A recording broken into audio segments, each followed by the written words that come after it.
Oh, how beautiful. I love owls.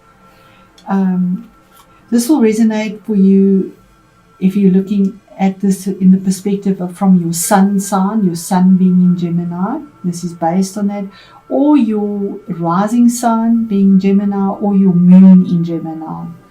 If it doesn't resonate for you, it's not for you. Maybe check the rising sign and see how that resonates. I'm going to pause this while I find it in the book to save time and then read it from the book. What a beautiful card. Okay, so we have it here. Owls are wisdom, intuition, insight. He's in an oak tree, something that is solid and wise, and then we have the ivy. Ivy creeps slowly. It's all like Saturn type energies, something, and wisdom and insight. But the key words for owl is detachment, wisdom, and change. Now, it did come out the right way. So your North Node in your first house of changes for self on an emotional level is the meaning of this card for that eclipse that is happening. It says that the owl teaches us the wisdom of turning a disadvantage into an advantage. For most birds, the coming of darkness renders it impossible for them to feed, but the owl's exceptional hearing enables it to pick out and swoop on unsuspecting prey during the night. Twilight has been described as owl light, and going for a quiet walk in the woods at the shimmering time of twilight is an excellent way to develop the sensibility to the other world and the inner soul of nature. You may feel drawn to a study of esoteric lore or clairvoyancy. Working with the owl is your ally, as your ally will help you to do this. Now, I'm not suggesting you do that in Africa, sadly, because being on your own in any nature area that isn't protected is very unsafe, and you need to use the wisdom of the owl. That is so sad. It is so beautiful, our country, and yet it is so unsafe as well, and you need to use the wisdom of the owl. So that is what is being eclipsed in for you. The other end of owl, which is the south node, and this eclipse has already started in Sagittarius, would be your 7th house. So that also, it's lunar.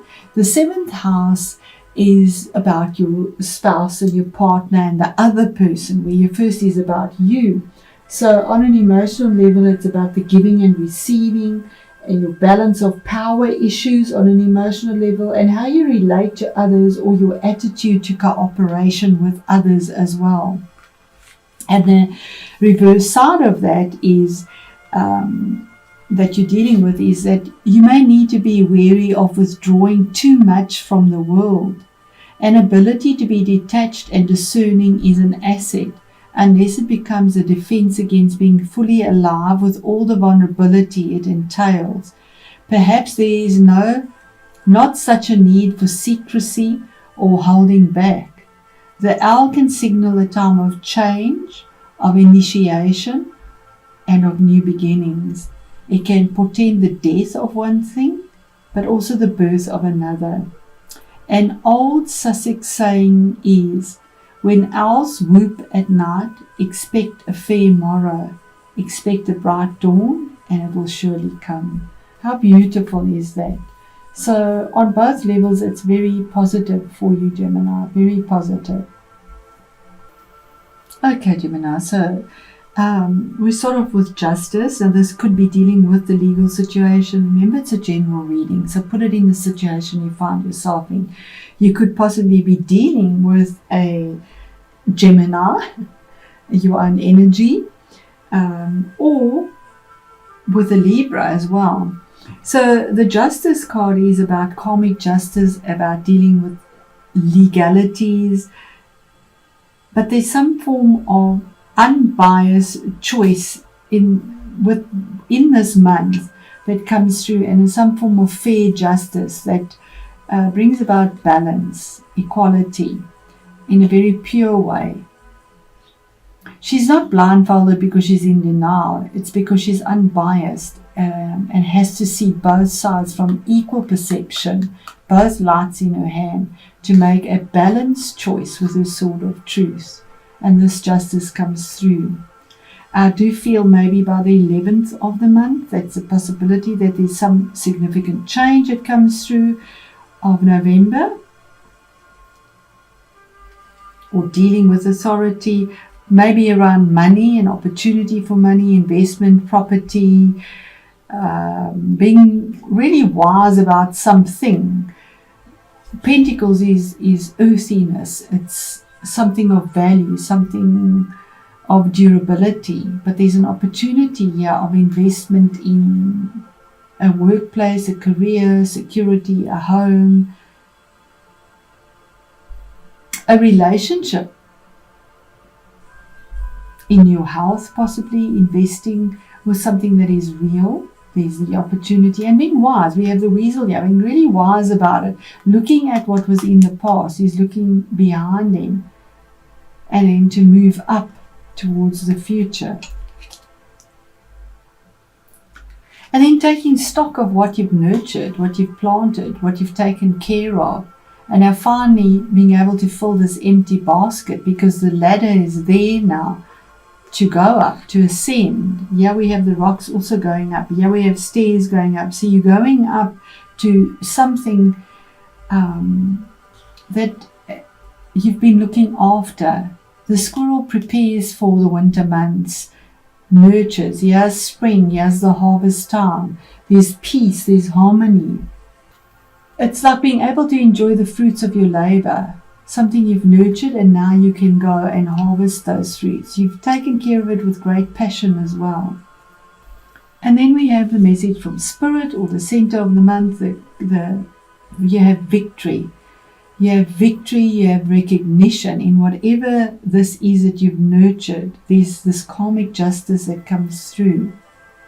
If it is a legal situation, there's victory and recognition as well, and moving forward. With passion as well, we have wands here, passion, moving forward. And sixes always deal with something from the past and moving forward towards it. They all seem, the weasel's looking at what was in the past. She's making a choice between present and past. Here we have somebody looking towards the future and enjoying the fruits of the labor, and there's a recognition for it. What is hidden and you're not even aware of it is that there's some form of regret or sadness over something that was lost on an emotional level, because the cups are emotional level. Those cups are empty, it's spilt, it's gone, it's lost. And there was change. These swifts or swallows migrate. So there was a migration of something that brought about regret, and you're not even aware of it, or sadness, or you have guilt about something that was lost or spilt, or something that you feel there's a sense of loss for, and forgetting to look at what you had turned your back on, what was kindred. And this is your energy. This is the card of Gemini. It is 6. It's a major arcana as well. That's a major arcana as well. Card number 11. Sixes are very prevalent in your reading as well. But this is about, the challenge is, it could have been in a relationship. Possibly a relationship that there was regrets in it. A legal situation, it came to an end. But the Lovers is also a card of choice, a significant choice that needs to be made. It's your challenge at the moment. So a choice that needs to be made. But in this deck, we almost see he's holding her one hand there. So it's almost a choice that is made with a lot of strength, or has to be made somehow. We do have the 2 dolphins. It could be a choice about 2 people, or a legal situation, something significant that comes through here, because there's a sense of finding this balance that is karmic. And the outcome here, or the end of the month, is the Four of Cups, and that is, there's that cup again. Something that was offered to you, but you don't seem to take notice or cognizance. Although here we have these 3 cups where they were spilled there. They're standing here, they're empty, because there's a loss, there's the mouse, there's some form of loss here. And this cup is being presented to you, looking at it, but almost half-heartedly. We have the squirrel here again.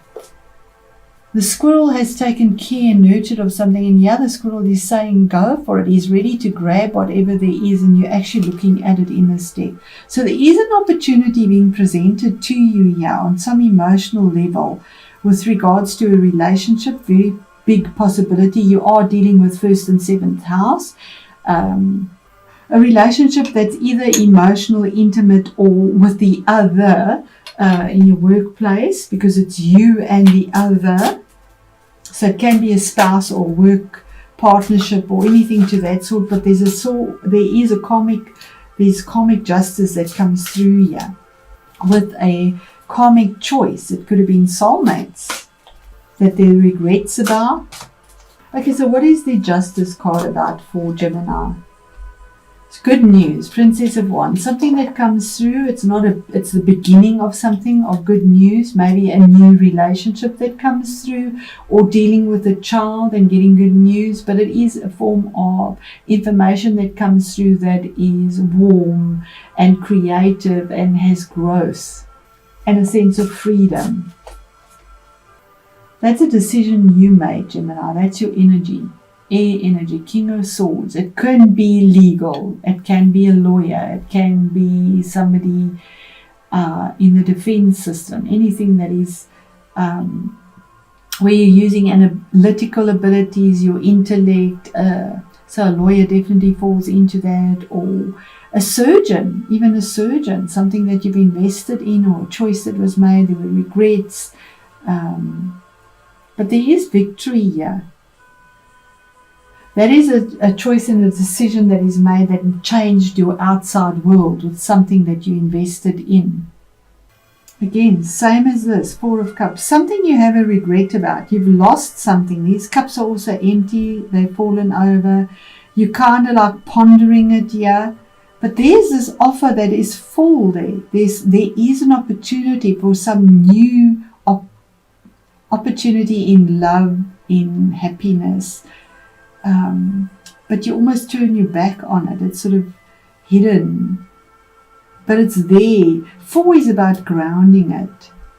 It's almost like passionately you would rather dream about what was instead of look at what is, or what could be, or what is still possible and being presented within a relationship or a work situation. It's that constant longing and never being satisfied, because the thoughts and the mind is on what is lost and gone. I mean, what is gone is gone. You have it 3 times here. There are the 3 cups empty. Here are the 3 cups empty. There are the 3 cups empty. Opportunity, opportunity, opportunity behind you, but you've got your back to it. Yeah, you're looking at it, but sort of half-heartedly, a half-hearted attempt. There's something you defended. It could have been a relationship that came to an end, or a work situation, but there's defensive energy here. Defending yourself from the opinions of others. The 7 of Wands is you turn your back on something and you face the front of it. You face the insights or the onslaught of opinions from others. You're on higher ground. You draw a boundary line, and he's actually defending this in quite a strong way. He's got his 1 foot on the wall already, the boundary, and he's picking up the other one to say, I'm on higher ground. You're not getting past this point. That's what it is. So it could have been something to do with a legal situation that is finally coming through to an end, a closure. There is regrets, there is some sort of loss that you keep focusing on. But the owl also says to move on from those emotional hurts.